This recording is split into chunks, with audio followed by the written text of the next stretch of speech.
Hi friends, எல்லாருக்கும் வணக்கம். Welcome back to Karthiga Ramkumar. எல்லாரும் எப்படி இருக்கீங்க? எல்லாரும் ஹெல்த்தி அண்ட் ஹாப்பியா ரொம்ப நல்லா இருப்பீங்கன்னு நினைக்கிறேன். நாங்களும் ரொம்ப நல்லா இருக்கோம். இன்னைக்கு நம்ம சேனல்ல ஒரு சூப்பரான இன்ட்ரஸ்டிங்கான vlog தான் உங்க கூட ஷேர் பண்ணிக்க போறேன். சோ எல்லாருக்கும் குட் மார்னிங். இன்னைக்கு மார்னிங் எழுந்ததுமே எப்பவும் போல காஃபி அண்ட் டீயோட தான் டே ஸ்டார்ட் ஆகுது. பால் வாங்கி நான் ஃப்ரீசர்லயே வச்சிருந்தேன். சோ அதனால பாத்தீங்கன்னா ரொம்ப ஒரு மாதிரி கட்டியா இருக்க மாதிரி இருந்துச்சு. சோ அதனால கொஞ்ச நேரம் அப்படியே மெல்ட் பண்ணி காஃபி போட்டு குடிச்சிட்டு அதுக்கு அப்புறம் வர்க்ல ஸ்டார்ட் பண்ணனும். காலையில ஃப்ரெஷ்ஷா நானும் அம்மா காஃபி போட்டு சாப்பிட்டுட்டு அதுக்கு அப்புறம் இன்னும் பிரேக்ஃபாஸ்ட் ஸ்டார்ட் பண்ணனும். இன்னைக்கு பிரேக்ஃபாஸ்ட் பாத்தீங்கன்னா ரொம்ப சிம்பிளா தான் ரெடி பண்ணிருந்தேன். சோ காலையில தோசைக்கும் மதியம் சாதத்துக்கும் சேர்த்து சாப்பிட்டுக்கிற மாதிரி சாம்பார் வச்சு ரெடி பண்ணிருந்தேன். அப்புறம் பேலன்ஸ் இருந்த பாலெல்லாம் ஒரு பாத்திரத்துல எடுத்து வச்சிட்டு சோ கவுண்டர் டாப்பையும் கையோட க்ளீன் பண்ணிட்டேன். ஏன்னா நேத்து பாத்தீங்கன்னா கவுண்டர் டாப் சரியா க்ளீன் பண்ணல. ஏன்னா கொஞ்சம் ஹஸ்பண்ட் வந்திருந்தனால வெளிய அங்கங்கேயும் போயிட்டு வந்துட்டு இருந்தேன். சோ க்ளீன் பண்ணல. சோ அதனால இன்னைக்கு காலையில க்ளீன் பண்ணிட்டு வர்க் ஃப்ரெஷ்ஷா ஸ்டார்ட் பண்ணாதான் எனக்கு நல்லா இருக்கிற மாதிரி இருக்கும். சோ குக்கர் எல்லாத்தையும் க்ளீன் பண்ணி வச்சாச்சு. சோ நேத்தே பாத்தீங்கன்னா வாஷிங் மெஷின் வந்துருச்சு. வீட்ல கொண்டு வச்சிட்டாங்க. நான் என்ன எடுத்துர்க்கேன்னு பாத்தீங்கன்னா வேல்ஃபுல்ல 6.5 kg ஒயிட் மேஜிக் தான் நான் எடுத்துர்க்கேன். இதோட பெர்ஃபெக்ட்டான ரிவ்யூ நான் அடுத்தடுத்த vlogல ஷேர் பண்றேன். பட் இப்போ டெமோ காட்ட வந்திருந்தாங்க. டெமோ காட்ட வந்திருந்ததும் சோ நான் வாஷ் பண்ண அளவுக்கு எப்படி இருக்கு அப்படிங்கறத மட்டும் நான் இந்த வீடியோல ஷேர் பண்றேன். சோ இன்னைக்கு டெமோ காட்ட வரதா சொல்லிருந்தாங்க. சோ வந்துட்டாங்க. ஈவினிங் ஒரு 4:30 இருக்கும். சோ அந்த மாதிரி டைம்ல எல்லாம் வந்திருக்காங்க. வந்துட்டு அது எல்லாத்தையும் ஃபிக்ஸ் பண்ணிட்டு இருந்தாங்க. ஃபிக்ஸ் பண்ணிட்டு சப்போஸ் ஏதாவது ப்ராப்ளம் இருந்தா கையோட செக் பண்ணிக்கோங்க அப்படினு சொன்னாங்க. ஏதாவது டேமேஜ் இருக்கா இல்ல ஏதாவது உடைஞ்சிருக்கா இல்ல வேற ஏதாவது ப்ராப்ளம் இருக்கா அப்படிங்கறதை நீங்க கையோட செக் பண்ணிக்கோங்க அப்படினு சொன்னாங்க. சரி ஓகே அப்படினு சொல்லிட்டு நான் ஒரு வீடியோவாவே எடுத்துட்டு இருந்தேன். சோ ஏதாவது இருக்கா அப்படிங்கறதை செக் பண்றதுக்காக.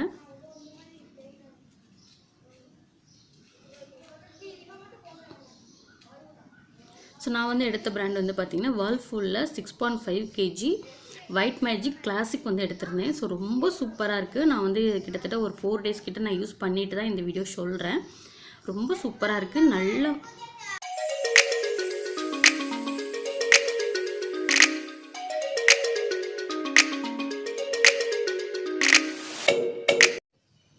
ஃபுல்லா டேமேஜ்ல செக் பண்ணதுக்கு அப்புறம் அவங்க டெமோ காட்டுனாங்க. சோ எப்படி வர்க் பண்ணனும் சோ என்னென்ன ஆபரேட் பண்ணனும் அப்படிங்கற மாதிரி சொல்லி கொடுத்திருந்தாங்க. இப்போ நெக்ஸ்ட் டே சோ இன்னைக்கு காலையில நானாவே ஆபரேட் பண்ண ஸ்டார்ட் பண்ணிட்டேன். ரொம்ப ஈஸி தான். பட் நான் கூட இந்த பட்டன் சிஸ்டம்லாம் பார்த்துட்டு சோ ஏதாவது கன்ஃபியூஸ் ஆகுமா அப்படிலாம் சொல்லி யோசிச்சேன். பட் ரொம்ப ஈஸியா எனக்கு ரொம்ப புரியுற மாதிரி தான் சொல்லி கொடுத்துட்டு போயிருந்தாங்க அந்த ஏஜென்சில இருந்து வந்தவங்க. சோ அதுக்கு நாங்க வசந்தன் கோல எடுக்கும்போதே பாத்தீங்கன்னா இந்த மாதிரி ஒரு பேசிக்கான கவர் கொடுத்திருந்தாங்க. ரொம்ப சிம்பிளா தான் இருந்தது. நான் போதும் நம்ம வீட்டுக்குள்ள தானே வச்சிருக்கோம். தூசி படாம இருக்கிறதுக்கு ஒரு கவர் இருந்தா போதும் இல்லையா? சோ அதனால அதுவே நான் யூஸ் பண்ணிக்கிட்டேன். இப்போ Dresses எல்லாமே நான் லோட் பண்ணிட்டேன். ஏரியல் லிக்விட் தான் ஊத்தணும் அப்படினு சொல்லிருந்தாங்க.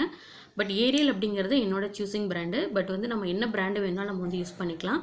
நான் கொஞ்சம் பார்த்த வரைக்கும் ஏரியல் நல்லா இருக்கு அப்படினு சொல்லிருந்தாங்க. சோ அதனால நான் அதுவே யூஸ் பண்ணிக்கிறேன்.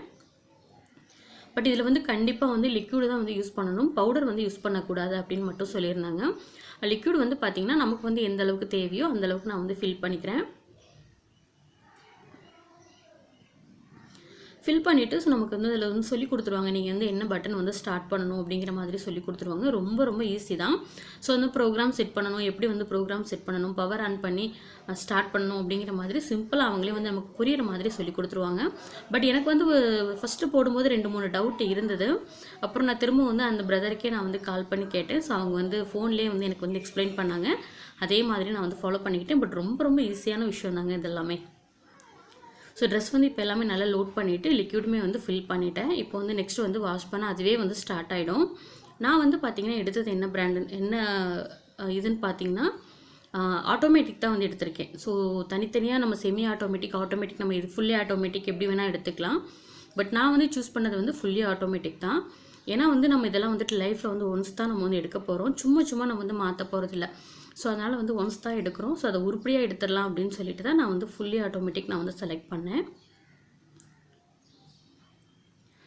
சோ இதுல மினிட்ஸ் காட்டும். எத்தனை நிமிஷம் அது ஊற வைக்கணும், எவ்வளவு நிமிஷம் அது துவைக்கும், எவ்வளவு நேரம் அது அலசும், எவ்வளவு நேரம் அது பிழிஞ்சு கொடுக்கும் அப்படிங்கற மாதிரி எல்லாமே இதுல நமக்கு அந்த டிஸ்ப்ளே ஆயிட்டே இருக்கும். நம்ம அப்பப்போ செக் பண்ணிக்கலாம். இப்போ ஃபைனலா ட்ரை ஆயிட்டு எண்ட் ஆஃப் பட்டன் காட்டிருச்சு. இப்போ எண்ட் காட்டிட்டு அதுவே பவர் ஆஃப் ஆயிக்கும். ஆஃப் பண்ண அப்புறமா நம்ம வந்து ஃப்ரண்ட் லோடு வந்து நம்ம வந்து டாப் லோடு வந்து ஓப்பன் பண்ணிவிட்டு நம்ம வந்து போட்ட ட்ரெஸ்ஸஸ் எல்லாம் நம்ம வந்து எடுத்துக்கலாம். நல்லா வந்து புளிஞ்சு கொடுத்துருது. அதுவே நமக்கு வந்து எனக்கு பாதி வேலை வந்து எனக்கு வந்து குறைஞ்ச மாதிரி இருக்குது. ஸோ அதே மாதிரி அழுக்குமே வந்து பார்த்திங்கன்னா நல்லா வந்து அழுக்கு வந்து போகுது. நான் மெயினாக வந்து வாஷிங் மிஷின் எடுத்த காரணமே வந்து என்னோடய தம்பிக்காக தான். ஏன்னா வந்துட்டு தம்பி வந்து கம்பல்சரி டெய்லி வந்து ஒரு ஜீன், அதுக்கப்புறம் வந்து ஆஃபீஸில் போடுற ஆஃபீஸ் ட்ரெஸ்ஸு, யூனிஃபார்மு, அப்புறம் வீட்டில் வந்து போடுற ரஃப்பு, ஸோ இதுக்கெல்லாம் சேர்த்து நான் தம்பிக்காக தான் நான் மெயினாக வாங்கியிருந்தது.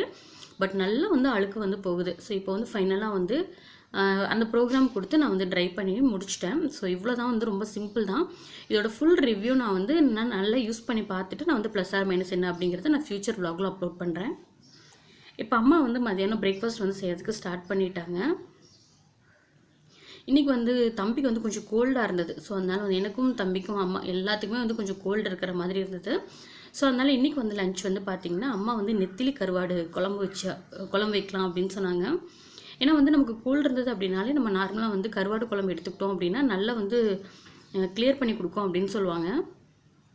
ஸோ இதில் வந்து அம்மா என்னென்ன ஆட் பண்ணியிருக்காங்க அப்படின்னா, தக்காளி பழத்தை நல்லா பிழிஞ்சிட்டு கொஞ்சம் நம்ம காரத்துக்கு தேவையான அளவுக்கு மீன் குழம்பு மசாலா, தனி மிளகாத்தூள், கொஞ்சம் உப்பு இதெல்லாம் சேர்த்துட்டு நல்லா கலந்து விட்டுக்கலாம். இப்போ கடைசியாக வந்துட்டு நம்ம வந்து புளி தண்ணி வந்து சேர்த்துக்கலாம். இதெல்லாமே நம்ம டேஸ்ட்டுக்கு தகுந்த மாதிரி தான் நம்ம எடுத்துக்கலாம். ரொம்ப ரொம்ப சிம்பிளான ஒரு மெத்தட் தான் இந்த குழம்பு. இப்போ வந்து கொஞ்சம் காரம் அதிகமாக இருந்ததுங்கிறதுனால அம்மா வந்து கொஞ்சம் வந்து மல்லித்தூள் வந்து சேர்த்துருக்காங்க. சேர்த்துட்டு இன்றைக்கி வந்து குக்கர்லேயே தான் வந்து அம்மா வந்து குழம்பு வந்து ப்ரிப்பேர் பண்ண போகிறாங்க. ஸோ இது கூட என்னென்ன போடுறோம் அப்படின்னா, கத்திரிக்காய், அதுக்கப்புறம் வந்து மொச்சை, காஞ்ச மொச்சைன்னு சொல்லுவாங்கள்ல, காஞ்ச மொச்சை, அதுக்கப்புறம் கருவாடு, இது 3 போட்டு அவ்வளோ சூப்பராக இருந்தது டேஸ்ட்டு. இப்போ நான் வந்து குக்கரில் வந்து தண்ணி வந்து சூடு பண்ணிகிட்ருக்கேன். இந்த பக்கம் வந்து சூடாகிட்டுருக்கு. அந்த பக்கம் அம்மா வந்து மொச்சை வந்து லைட்டாக வந்து ட்ரை ரோஸ்ட் பண்ணிகிட்ருக்காங்க. கொஞ்சம் வந்து மஞ்சள் தூள் வந்து சேர்த்துக்கிறேன், மொச்சை வந்து வேகணுங்கிறதுக்காக. இப்போ வந்து நல்லா குக்கரில் மாற்றிட்டு நம்ம வந்து விசில் போட்டு வச்சிடலாம். ஸோ இந்த குக்கருமே வந்துட்டு ரொம்ப நல்லாயிருக்கு. ஸோ இது வந்து என்ன வாங்கினேன், எங்கே வாங்கியிருந்தேன், ஸோ எப்படி வாங்கினேங்கிறத இதுக்கு முன்னாடி vlogல ஷேர் பண்ணியிருக்கேன். ஸோ வேணும்னா செக் அவுட் பண்ணி பார்த்துக்கோங்க.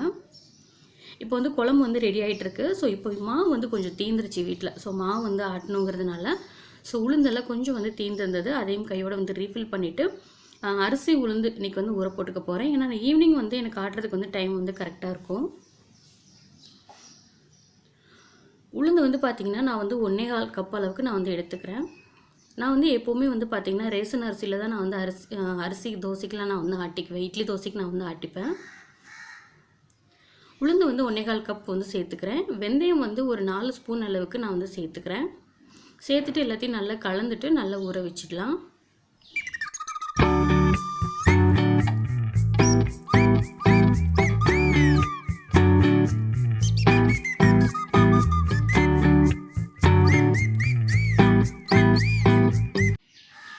இதை எடுத்துகிட்டு போய் நான் வந்து ஃப்ரிட்ஜில் வந்து வச்சுருவேன். நெக்ஸ்ட்டு வந்து அரிசி வந்து நம்ம ஊற போட்டுக்கலாம். நான் வந்து அரிசி வந்து என்ன அளவு எடுக்கிறேன் அப்படிங்கிறத காட்டுறேன் பாருங்கள். நான் வந்து 1.25 டம்ளர் உளுந்து எடுத்திருக்கேன் இல்லையா, அதுக்கு வந்து அரிசி கிட்டத்தட்ட நான் வந்து 7 டம்ளர் அளவுக்கு ரேஷன் அரிசி, 1/2 டம்ளர் அளவுக்கு நான் வந்து கடை அரிசி நான் வந்து சேர்த்துருக்கேன். ஏன்னா என்னோடய உளுந்து வந்து இந்த உளுந்து வந்து பார்த்திங்கன்னா நல்லா வந்து பொங்கி கிடைக்கும். எனக்கு அதிகமாக எனக்கு வந்து உளுந்து கிடைக்கும். மாவு வந்து எனக்கு வந்து உளுந்து மாவு அதிகமாக கிடைக்கும். அதனால் அதுக்கு தகுந்த மாதிரி நான் வந்து அரிசி வந்து சேர்த்துருக்கேன். சில உளுந்தெல்லாம் வந்து பார்த்திங்கன்னா நம்ம என்ன ஆட்டினாலுமே வந்து ப்ளஃபியாக கிடைக்காது. ஸோ அந்த மாதிரி இருக்கும்போது நம்ம அரிசியை வந்து கொஞ்சம் அளவை வந்து குறைச்சிக்கணும். இப்போ வந்து அரிசி உளுந்தெல்லாம் வந்து ஊற போட்டுட்டேன். ஸோ உளுந்து எடுத்துகிட்டு போய் ஃப்ரிட்ஜில் வச்சுட்டு அரிசி வந்து ஒரு ஓரமாக ஊறிட்டுருக்கு. ஸோ அதை வந்து நம்ம ஈவினிங் பார்த்துக்கலாம். இந்த பக்கம் வந்து அம்மா வந்து மொச்சை வந்து நல்லா வேக வச்சு எடுத்துட்டாங்க. அந்த மொச்சை தண்ணியை வந்து கீழே ஊற்றிடாமல் நம்ம குடிச்சிக்கலாம். பட் இதை வந்து நம்ம குழம்புல சேர்க்கக்கூடாது. ஏன்னா நம்ம குழம்புல சேர்த்தோம் அப்படின்னா ஒரு மாதிரி குழம்பு வந்து காரில் அடிக்க ஆரம்பிச்சிடும். அதனால் குழம்புல சேர்க்க வேண்டாம். இப்போ குக்கரில் வந்து நம்ம வந்து தேவையான அளவுக்கு எண்ணெய் சேர்த்துக்கலாம். எண்ணெய் சேர்த்துட்டு கடுகு, உளுத்தம் பருப்பு, சீரகம், வெந்தயம் இது 3 சேர்த்துட்டு நல்லா பொரிய விட்டுக்கலாம்.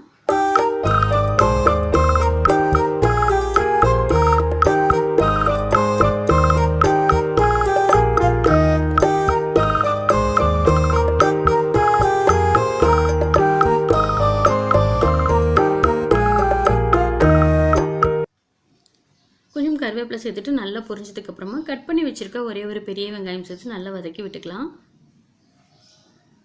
கொஞ்சம் பூண்டு சேர்த்துருக்காங்க அம்மா. இப்போ வந்து வெங்காயம், பூண்டு இதெல்லாம் சேர்த்து நல்லா வதங்கட்டும், பச்சை வாசனை போகிற வரைக்கும்.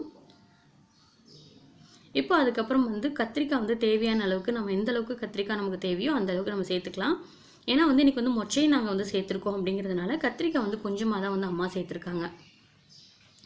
கத்திரிக்காய் வந்து ஓரளவுக்கு வதங்கினதுக்கப்புறமே நம்ம அந்த மசாலாலாம் கரைச்சி எடுத்து வச்சுருந்தோம் இல்லையா, தக்காளி, புளி, மசாலா இதெல்லாம் வந்து நம்ம கரைச்சி எடுத்துருந்தோம்ல, அதையும் இப்போ வந்து ஃபைனலாக சேர்த்துட்டு எல்லாத்தையும் நல்லா கலந்து விட்டுக்கலாம்.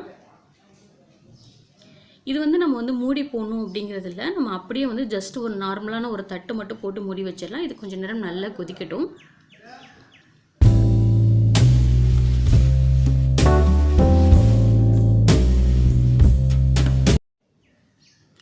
ஸோ இந்த பக்கம் வந்து பார்த்திங்கன்னா அம்மா வந்து அங்கே குழம்புக்கு ரெடி பண்ணிகிட்டு இருந்தாங்க. கொஞ்ச நேரம் வந்து வாஷிங் மிஷினை ஃபுல்லாக நான் வந்து ஓப்பன் பண்ணி வச்சுருந்தேன், நல்லா காயட்டும் அப்படின்னு சொல்லிட்டு. ஏன்னா அவங்க எனக்கு சொல்லிட்டு தான் போயிருந்தாங்க, ஏன்னா வந்து உங்களுக்கு சில்வர் ட்ரம் இருக்குங்கிறதுனால சீக்கிரம் வந்து உங்களுக்கு வந்து உப்பு படிஞ்சிரும்க்கா, அதனால கொஞ்சம் நேரம் வந்து ஓப்பன் பண்ணியே வைங்க யூஸ் பண்ணதுக்கப்புறமா அப்படின்ற மாதிரி சொல்லியிருந்தாங்க. அதனால் நான் வந்து யூஸ் பண்ணதுக்கப்புறமா கொஞ்சம் நேரம் ஓப்பன் பண்ணிவிட்டு இந்த மாதிரி லைட்டாக தொடச்சிட்டு அதுக்கப்புறம் க்ளோஸ் பண்ணி வச்சுருவேன்.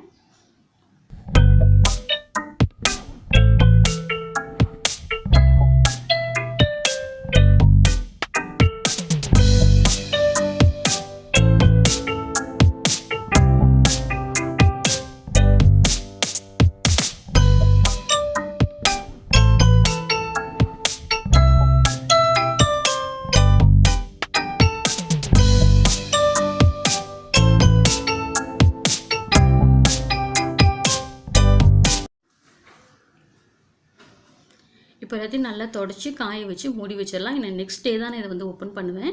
இந்த பக்கம் வந்து குழம்பு வந்து கொதிச்சிட்ருக்கு. ஸோ சைட் பை சைட் வந்து அடுத்தடுத்த வேலையை நான் வந்து பார்த்துட்டு இருந்தேன். இப்போ வந்து மொச்சப்பயிரும் அம்மா சேர்த்துட்டாங்க. இப்போ ஃபைனலாக வந்து ஸ்டவ் ஆஃப் பண்ணுறதுக்கு முன்னாடி அம்மா வந்து கருவாடு வந்து சேர்த்துக்கிறாங்க. சேர்த்துட்டு இன்றைக்கி மதியம் வந்து லஞ்ச் வந்து பார்த்திங்கன்னா ரொம்ப ரொம்ப காரசாரமாக இந்த குளிருக்கு ஏற்ற மாதிரி சாதமும் சுட சுட வந்து கருவாட்டு குழம்பும் தான். ஏன்னா இங்கே கோயம்புத்தூரில் வந்து பார்த்திங்கன்னா இப்போ ரொம்ப வந்து குளிர் அதிகமாக இருக்குது. மார்கழி மாதத்தை காட்டிலும் இந்த மாதம் ரொம்ப அதிகமாக இருக்குது. அது தெரியாதனமாக நைட்டெல்லாம் கை காலெலாம் தரையில் பட்டுருச்சுன்னு வச்சுக்கோங்களேன், அவ்வளோதான் ஃப்ரீஸ் தான். ஸோ அந்த மாதிரி இருக்குது. ஸோ லஞ்ச் முடிச்சதுக்கப்புறமா கொஞ்சம் நேரம் வந்து டிவி பார்த்துட்டு இருந்தேன். ஒரு 4:30 வரைக்கும் வந்து டிவி பார்த்துட்டு இருந்தேன். அதுக்கப்புறம் வந்து அடுத்த ரொட்டீன் வந்து அப்படியே வந்து ஸ்டார்ட் ஆயிரும். தேங்காய் வந்து கொஞ்சம் தேங்காய் பூ வந்து தீர்ந்துருந்தது. ஸோ கையோட வந்து தேங்காய் பூ வந்து நான் வந்து செருகிட்டு அதுக்கப்புறம் தான் வந்து உளுந்து மாவு நான் வந்து ஆட்டிக்க போகிறேன். நான் வந்து எப்போவுமே வந்து நான் மாவாட்டுறேன் அப்படின்னா ஒரு அரை மூடி தேங்காயாவது நான் வந்து செருகி வச்சுருவேன். ஏன்னா சப்போஸ் நம்ம ஏதாவது வந்து டக்குன்னு ஒரு பொரியல் பண்ணுறோம் அப்படின்னா இருந்ததுன்னா 2 ஸ்பூன் எடுத்து அப்படியே நம்ம போட்டுக்கலாம். இல்லைனா உட்காந்து அந்த நேரம் உட்காந்து செருகிட்டு இருக்கிறது எனக்கு வந்து கொஞ்சம் ஹரிபரியாக இருக்கிற மாதிரி இருக்கும். அதனால் நான் வந்துட்டு ஃபஸ்ட்டு வந்து தேங்காய் பூ வந்து ஒரு அரை மூடியாவது நான் வந்து செருகி எடுத்துருவேன். அதுக்கப்புறம் தான் வந்து உளுந்து மாவெல்லாம் போட்டு நான் வந்து ஆட்டிக்கிற மாதிரி பார்த்துப்பேன். ஸோ தேங்காய் பூ வந்து இந்த மாதிரி நம்ம எடுத்து வச்சிடலாம். தனியாக ஒரு பாக்ஸில் எடுத்து நான் வந்து ஃப்ரீசரில் வந்து நான் வந்து ஸ்டோர் பண்ணிடுவேன். இப்போ அதுக்கப்புறம் வந்து நம்ம வந்து உளுந்து வந்து போட ஸ்டார்ட் பண்ணிடலாம். உளுந்து வந்து ஆடும்போது நான் வந்து எப்போவுமே வந்து ஐஸ் கட்டி நான் வந்து சேர்த்து தான் வந்து உளுந்து வந்து அரைப்பேன். ரொம்ப ப்ளஃபியாக நிறைய கிடைக்கும். நான் ஃபைனலாக காட்டுறேன் பாருங்கள். 1.25 கப் தான் நான் வந்து உளுந்து போட்டிருந்தேன். பட் எந்த அளவுக்கு வந்து நல்ல உளுந்து வந்து பொங்கி கிடைக்குதுன்னு பாருங்கள். அதனால தான் நான் வந்து அதுக்கு தகுந்த மாதிரி நான் வந்து அரிசி வந்து நான் வந்து போட்டுக்குவேன். அதுவும் இல்லாமல் நம்ம வந்து ஐஸ் கட்டி சேர்த்து அரைக்கும்போது உளுந்து நல்லா பொங்கி இன்னும் நல்லா நுரைச்சி பொங்கி கிடைக்கும் நமக்கு.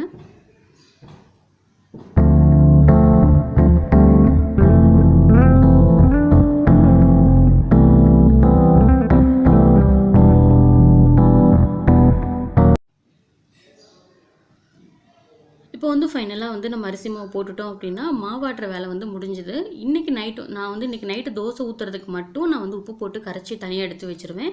மற்றது ஃபுல்லாக நான் வந்து அப்படியே வந்து ஃப்ரிட்ஜில் வந்து நான் வந்து ஸ்டோர் பண்ணிடுவேன். ஏன்னா வெளியே வச்சோம் அப்படின்னா சீக்கிரம் புளிச்சு போயிடும். நம்ம சாப்பிடும்போது ரொம்ப புளிப்பாயிரும் இல்லையா, அதனால் வந்து நைட்டு மட்டும் தேவையானது எடுத்து வச்சுட்டு மற்றது ஃப்ரிட்ஜில் வச்சிடலாம். ஸோ அவ்வளோதான். இன்றைக்கி நைட்டு வந்து டின்னர் வந்து பார்த்திங்கன்னா தோசை ஊற்றிக்கிட்டு மதியானம் வச்சு கருவாடு குழம்பும் வந்து இருந்தது. அவ்வளோ சூப்பராக டேஸ்ட்டாக இருந்தது. ஸோ ஓகே ஃப்ரெண்ட்ஸ், அவ்வளோதான். ஸோ இந்த vlog வந்து இதோட முடியுது. இந்த வீடியோ உங்களுக்கு பிடிச்சிருந்தா வீடியோக்கு ஒரே ஒரு லைக் மட்டும் கொடுங்க. நம்ம சேனல் பிடிச்சிருந்தா மறக்காமல் நம்ம சேனலை சப்ஸ்கிரைப் பண்ணிக்கோங்க. இதே மாதிரி நெக்ஸ்ட் ஒரு வீடியோவில் சூப்பராக பேசலாம். தேங்க்ஸ் ஃபார் வாட்சிங் பை கார்த்திகா ராம்குமார். தேங்க்யூ, பாய்.